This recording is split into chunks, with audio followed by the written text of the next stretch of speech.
Charred carrot dogs. Jennifer Chase for The Washington Post. Food styling by Lisa Cherkasky for The Washington Post. By Maura Judkis. August 3. Email the author. The number of Americans who self-identify as vegetarian or vegan has remained steady over the past 20 years, and it's still a pretty small group, according to a recent Gallup poll. 5% of Americans identify as vegetarian, a rate that has remained unchanged since the previous survey in 2012.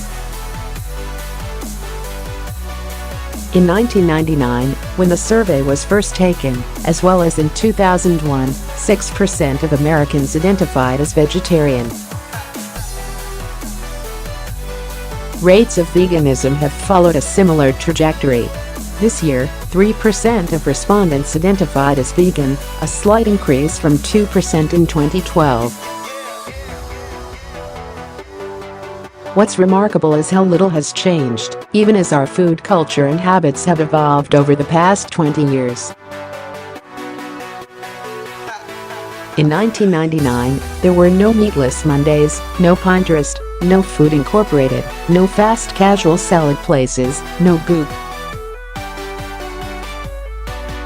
Information about a vegetarian diet, at least for middle and upper class people who have more dietary choices, has seemingly never been more abundant. But it's not resulting in any noticeable increase in the rate at which people adopt the diet, a fact that may prove either galvanizing or discouraging for plant-based advocacy groups. It may be bad news for PETA, but one thing the survey doesn't take into account is how many people are eating less meat, a figure that may prove to be just as important over time. Flexitarianism, the term was coined in the early 2000s, is the practice of reducing the amount of meat you eat or eating meat only with certain meals. A recent British study found that 1/3 of all dinners in the United Kingdom are meatless. And there are more options than ever before. Market research firm Mintel found that the number of new vegetarian products introduced to the market doubled between 2009 and 2013. According to Gallup, sales of plant-based food grew 8.1% in 2017 and exceeded $3.1 billion last year. Studies have found that semi-vegetarian diets have a positive effect on weight loss, diabetes prevention and blood pressure. And even though some vegetarians might classify flexitarianism as cheating, the label may help people adhere to a more plant-based diet without feeling as though they are failing if they slip up. The flexitarian, climatarian and reducitarian movements mean there are 3 more clubs out there helping people work toward goals to improve the health of their bodies and the planet, wrote Brian Cateman for The Atlantic. Still, a separate Mintel survey found that 51% of Americans think a meal is not complete without meat.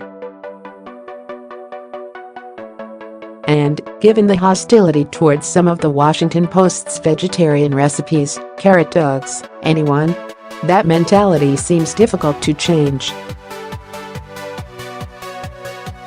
People younger than 50 are slightly more likely to be vegetarian or vegan than older people. And people who make less than $30,000 a year are likelier to follow either one of the diets, a factor that may be related to age, as well as financial decision-making, as meat adds expense to an already tight grocery budget.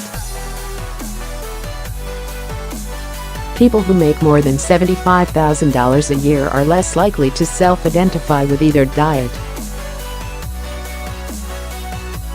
And, confirming all of the Fox News stereotypes, Gallup found that there are far more liberal vegetarians and vegans, approximately 1 in 10 liberals don't eat meat, than conservative ones.